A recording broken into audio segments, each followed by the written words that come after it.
For nearly a century, the galaxy had enjoyed a rare and precious peace. Governed by the Galactic Concord, a multi-species alliance of over 200 starfaring civilizations, war had become a relic of a darker past. Disputes were settled in council chambers, not on battlefields.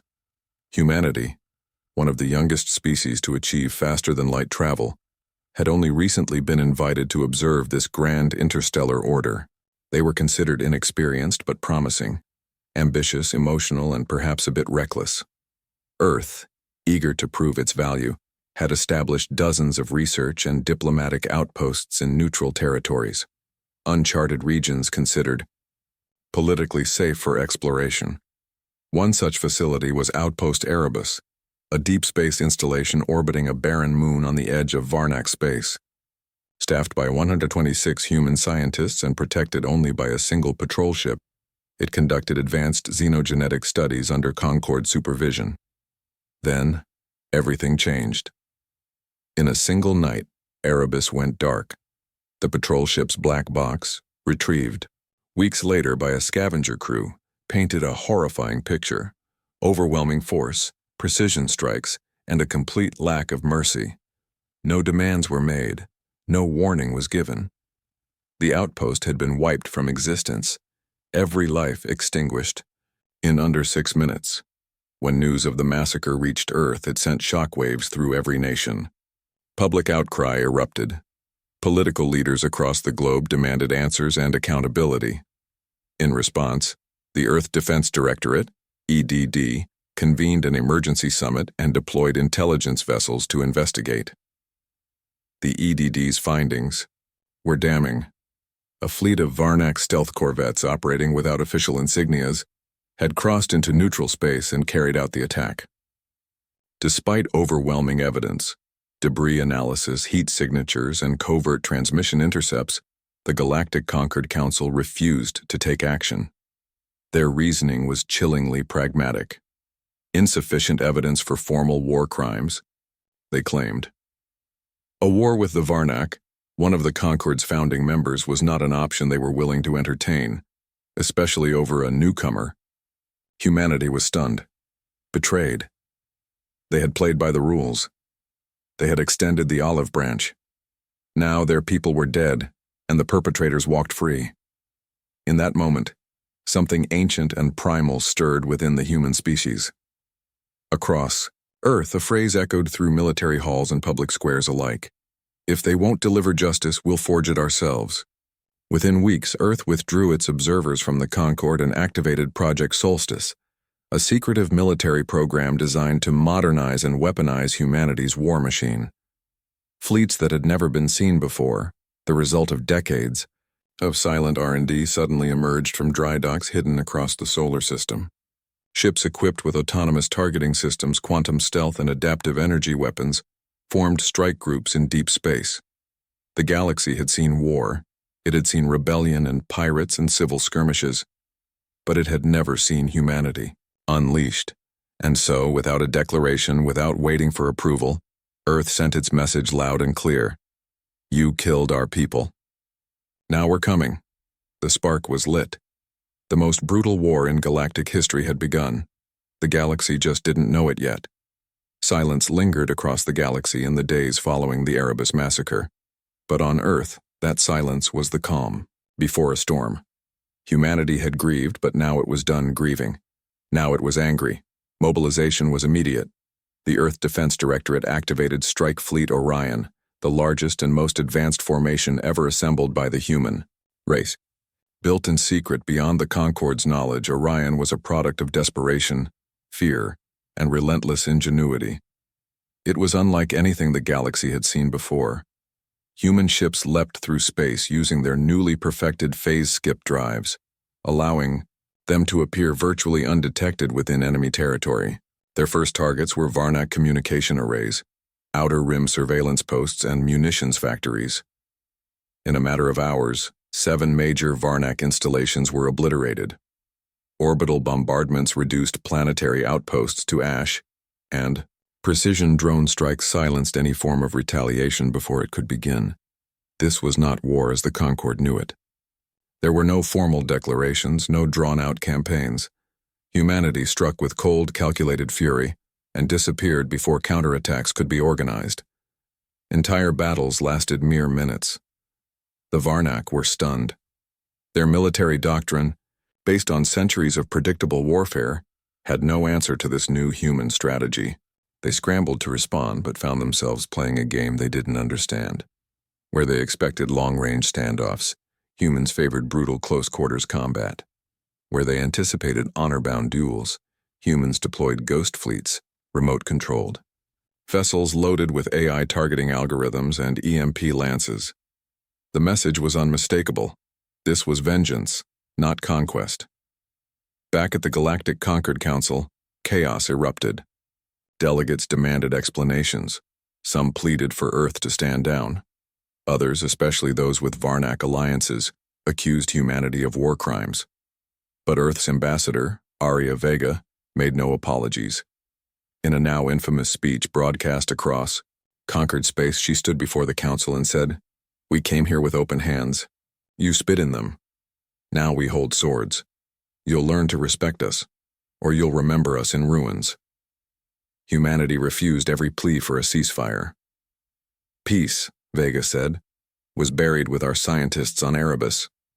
Fearing the potential collapse of galactic order, the Concord sent a peacekeeping task force to intervene. They arrived in Varnak space too late. Human forces had already dismantled the orbital infrastructure of 3 Varnak colonies, and Strike Fleet Orion was gone, vanished without a trace.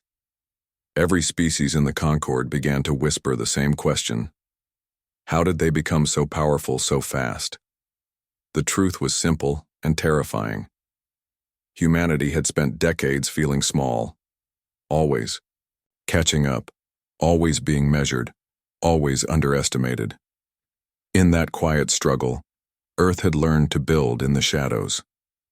While other species enjoyed peace, humanity had been preparing for war, not out of malice, but because history had taught them peace never lasted. By the end of this retaliation, over 2 million Varnak lives were lost. Half of their frontier defenses were destroyed, and still Earth had not issued a formal declaration of war. The Varnak called it terrorism. The Concord called it a crisis, but the galaxy began to call it something else. A warning. Humanity was no longer asking for a seat at the table. They were flipping the table over. The Varnak Empire had long been considered one of the mightiest powers within the Galactic Concord. Their military doctrine was ancient, built on honor, strength, and unwavering discipline. Their fleets were massive, their soldiers genetically engineered for battle, their fortresses said to be impenetrable. But they had never faced anything like humanity. Following the shock of the initial strikes, the Varnak High Command regrouped and prepared for open war. Reinforcements were summoned, planetary shields activated, and the core fleet assembled in orbit around their homeworld, Varnakar Prime. They expected a traditional siege. Instead, they got Operation Stormfront. Earth's Strike Fleet Orion returned, accompanied now by 3 additional battle groups, Tempest, Hammerfall, and Ghost Echo. Each was led not by traditional admirals, but by AI war systems designed for adaptive combat. Humanity had realized early on that alien species moved predictably. Their military logic was formal and ceremonial. Human strategy, by contrast, was chaotic, fluid, and ruthless. Operation Stormfront began with orbital strikes on the Varnak's outer colonies, but it quickly became clear that Earth had one goal: the homeworld itself. Varnakar Prime, the jewel of the Varnak Empire, became the epicenter of the war. Human ships descended into the system, bypassing planetary defenses with cloaked drones that transmitted false fleet signatures. Planetary shields were disabled in minutes. The first wave of kinetic bombardments targeted military infrastructure, but the second wave struck deeper: supply lines, manufacturing zones, transport hubs. Then came the ground invasion. Elite human soldiers, outfitted with exosuits and neural-linked combat systems, landed in waves across major cities. Civilians were warned to evacuate, but many were caught in the chaos. The The Varnak defenders fought ferociously, but the human forces were faster, more adaptive, and utterly relentless. Urban warfare turned cities into hellscapes. Entire districts were leveled not for tactical gain, but to ensure total domination. Humanity wasn't just fighting to win. They were fighting to send a message. We are not prey. The battle lasted 6 days. On the 7th, the Varnak High Chancellor issued an unconditional surrender, transmitted on all known frequencies. What remained of their military was disarmed. Their leaders were captured or executed by their own people to appease Earth's fury. The once proud Varnak Empire had fallen, not to an invasion force of millions, but to a surgical strike led by a few thousand humans with the will to burn everything in their path. Human media broadcasted every phase of the operation. The footage, soldiers advancing through firestorms, orbital strikes lighting up night skies, and towering Varnak citadels crumbling under railgun blasts, was transmitted across the galaxy. The message was clear. This is what happens when you cross Earth. The galaxy recoiled in horror. What many expected to be a limited conflict had turned into a demonstration of total war, fought not for conquest, but retribution. For the first time in centuries, a major galactic power had been annihilated. In a matter of weeks, some called it a massacre. Others, justice, but none denied the truth. Humanity had arrived, and they would not be ignored again. From that day forward, the stars remembered the Varnak not as a great empire, but as a warning carved into the fabric of galactic history. And the galaxy began to fear what might happen next. The fall of the Varnak Empire sent tremors through the very core of galactic civilization. No one, not even the most pessimistic strategists, had imagined a war so brief, so one-sided, and so ruthlessly effective. The Varnak hadn't merely been defeated. They had been erased militarily, politically, and symbolically. And now the rest of the galaxy had to ask, are we next? Panic gripped the Galactic Concord Council, the ruling body of the known galaxy. Held within the towering crystalline chambers of Iskar 9, a neutral space station orbiting a white dwarf star, the council was a place of measured diplomacy and consensus. But the mood this time was different. Delegates shouted over one another, demanding immediate action or retreat, while others whispered of Earth's rise as a new hegemon. The Concord had never faced anything like this. Wars had broken out in the past, rebellions, border skirmishes, resource disputes, but never had a species burned another to the ground with such terrifying speed. Some called for sanctions against humanity, economic isolation, trade bans, restricted access to warp corridors. Others demanded the formation of a military coalition to curb Earth's aggression. Yet a silent, growing faction within the Council urged caution. They had watched the war, studied Earth's tactics, and understood the real danger. Humanity didn't just win. They changed the rules. What made Earth so terrifying wasn't just their weapons or AI-guided fleets. It was their mindset, the willingness to go further, faster, and harder than anyone else. While Concord species waged civilized warfare, Earth fought to dominate. Their concept of war wasn't ritual or deterrent. It was total. At the center of the storm stood Ambassador Aria Vega, humanity's sole representative at the Council. She arrived not with apologies, but with a data crystal containing a complete, uncensored record of the Erebus massacre, the catalyst for everything. The crystal was placed before the Council. Vega spoke once. We did not start this war, but we finished it, and we will do the same to anyone who threatens us again. Then she walked out.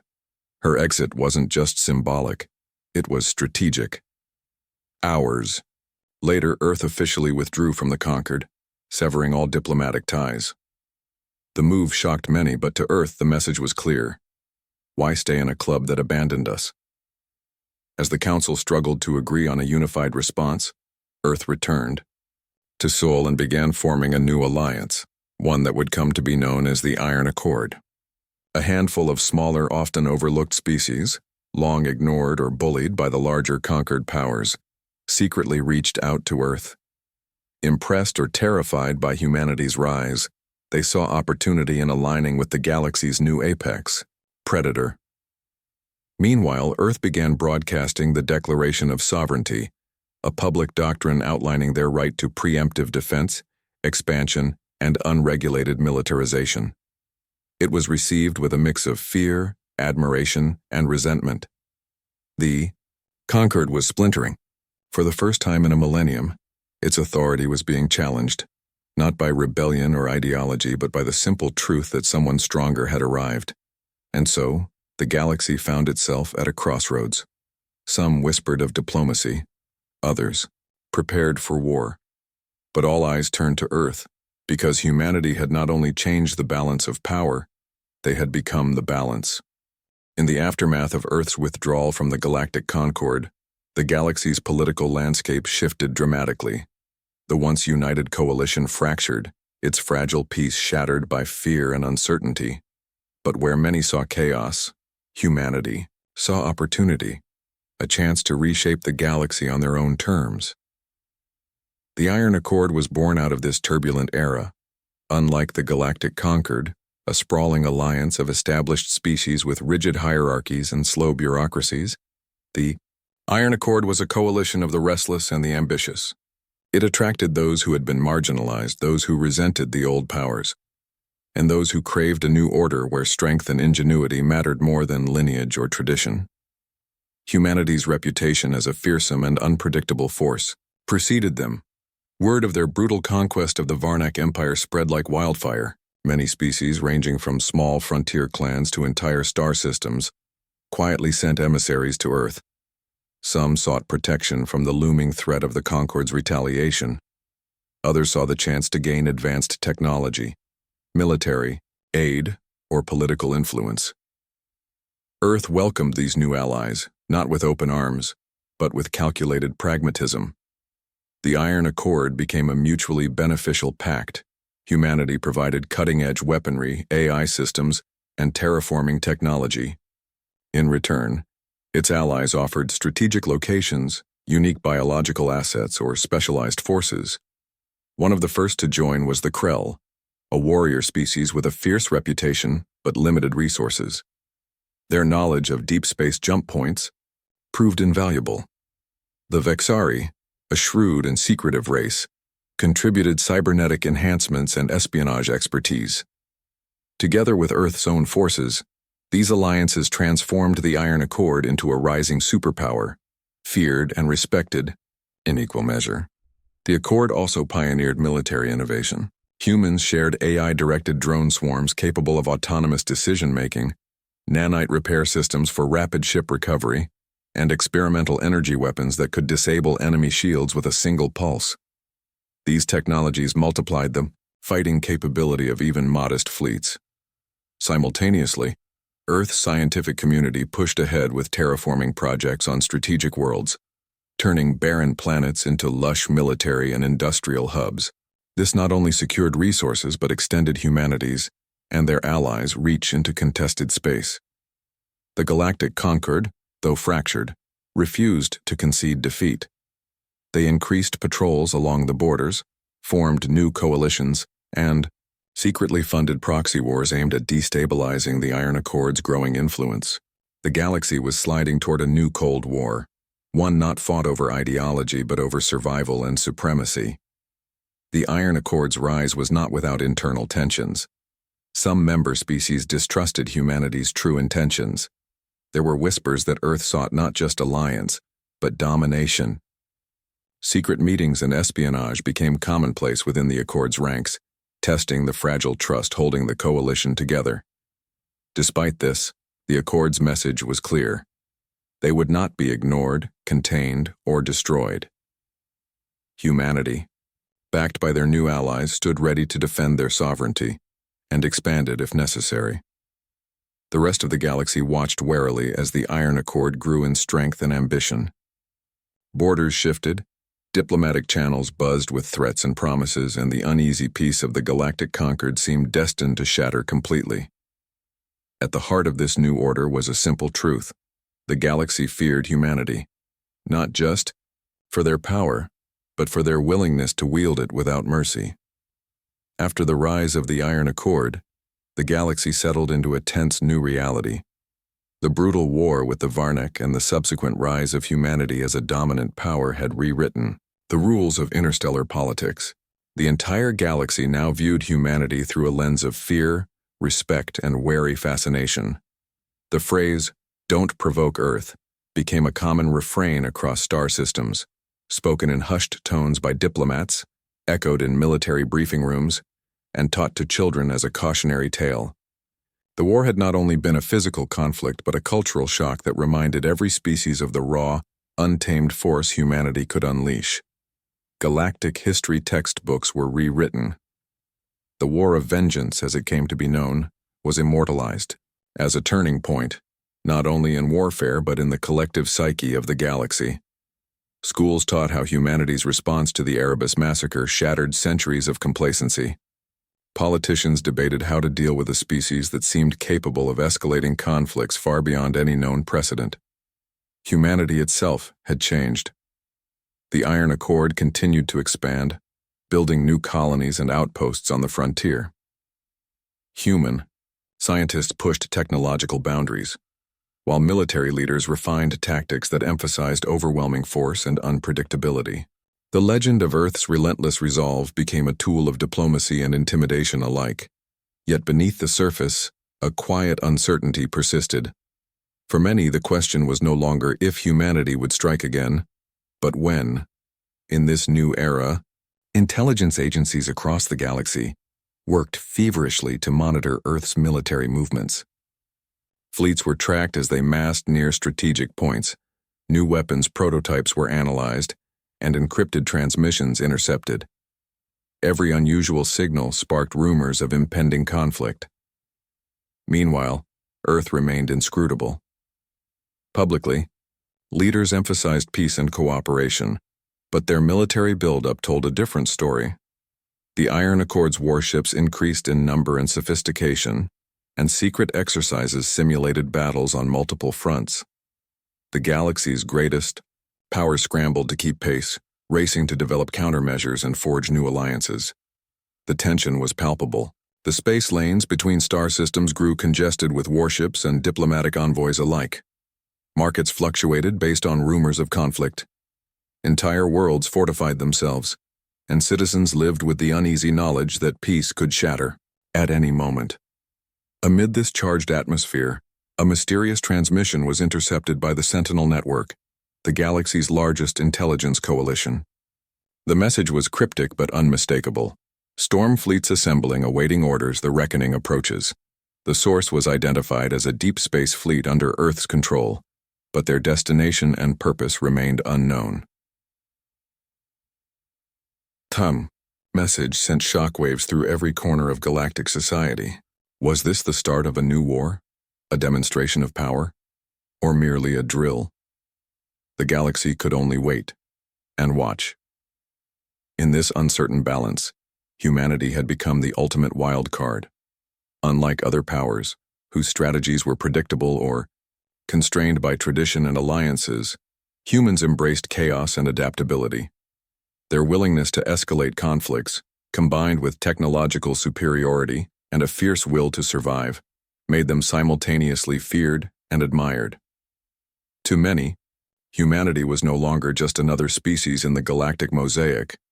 They were the defining force of this new age. And as the stars held their breath, one truth remained certain. A war so brutal had changed everything. The entire galaxy now feared humanity,